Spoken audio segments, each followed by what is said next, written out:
Okay, in this video we're going to discuss what's called the squeeze theorem. And the squeeze theorem says this. We have three functions, f, g, and h. And this condition says that if g is always between f and h. So if you look at the graph here, notice the function g is always either less than, it's always between h and f. It could be equal to, we have an or equal to there, which happens at a in this case. But it's always in between the two functions. H is always on top, f is always on bottom, g is always in the middle. So it says as long as that happens when x is near a, except possibly at a, some different things could happen there. And the limit as x approaches a of f of x, so the lowest function, is equal to L. And the limit as x approaches a of the top function, h of x, is also equal to L. Then the limit as x approaches a of the middle function has to also be that same value. So basically what it's saying is if you have a function that's in between two other functions and those two functions approach the same y value whenever their x's are getting close to a, then the middle function, g of x, has to also approach that same value. If it's in between them, they're squeezing together and squeezing g of x and making it go towards that same exact y value. Okay, so that's the setup. What we're going to do is kind of use this more for a proof in saying that I can tell you that this limit is equal to this because of the squeeze theorem. We're going to use that as part of our proof. Okay. So what we want to show is that the limit as x approaches 0 of x squared times the sine of 1 over x is 0. So I'm telling you that this is true. The limit as x approaches 0 of x squared times the sine of 1 over x is equal to 0.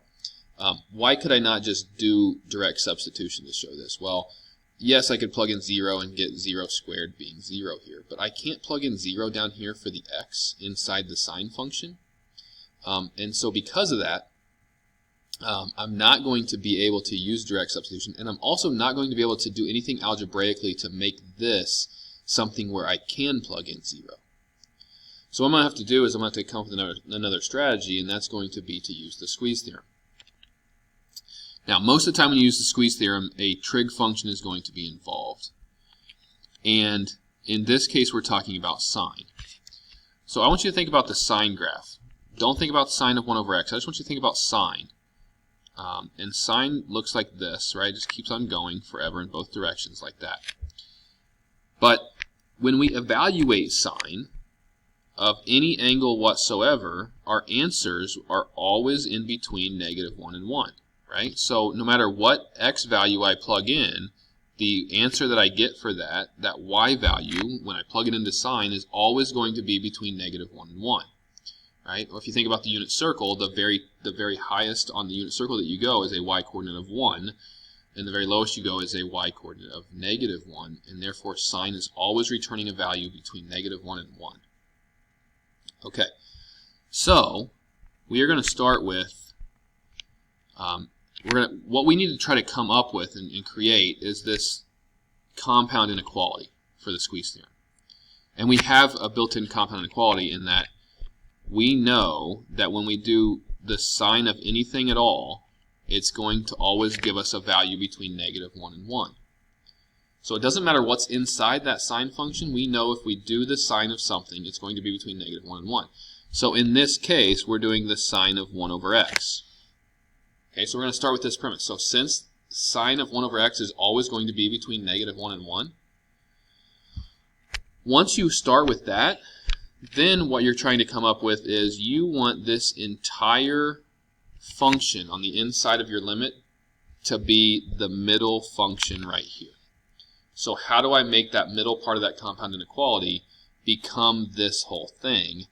I have to multiply by x squared. So if I multiply this by x squared, I need to multiply the ends of this by x squared as well. So since sine of 1 over x is always between -1 and 1, then negative x squared is less than or equal to x squared times the sine of 1 over x, which is less than or equal to x squared. So all I did was I multiplied all three of those things by x squared. And that would remain true. That since that happens, now we have that function in the middle, x squared sine of 1 over x, that's going to act as our g of x. It's always between negative x squared and x squared. Okay. So how does that help us? Well, now what I need to show, so I'm going to say also, since we're doing the limit as x approaches 0. So what we can say using the squeeze theorem is, if we can say that the limit as x approaches 0 of our outside functions are the same, then the inside function has to also be that same value. So also, since the limit as x approaches 0 of negative x squared is equal to 0, right? If I plug in 0 to that, I get 0.